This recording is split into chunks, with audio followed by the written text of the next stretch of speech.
Why are we silent about violence? Why don't we want to talk about violence? What makes us uncomfortable? Why do we stigmatize the victims and let the perpetrators go unpunished or get lenient sanctions? Why is it important to work on prevention of gender-based violence at the university community? How do we understand gender-based violence? Is it only about violence against women? Gender-based violence is any form of physical, sexual, psychological, economical, and social violence that is perpetrated against a person or a group to their sex or gender, as well as the threat of such acts, regardless of whether it occurs in public or private life, on an individual or institutional level. Gender-based violence includes harassment on the ground of sex and gender, sexual harassment, and sexual violence as the most severe form of violence.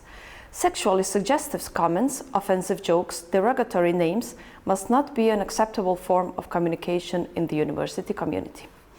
Gender-based violence can happen to anyone, regardless of sex, gender, occupation, or position.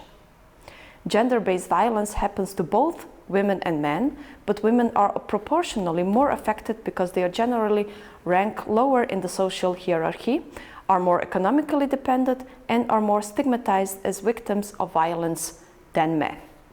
Given that gender-based violence is a serious health, social, and economic problem, and it is not a private matter of an individual, it is important to work on prevention and education of the teaching and administrative staff, as well as students, protect the victims legally, and sanction the perpetrators, thus sending the message that violence is not acceptable in the university community and in society in general.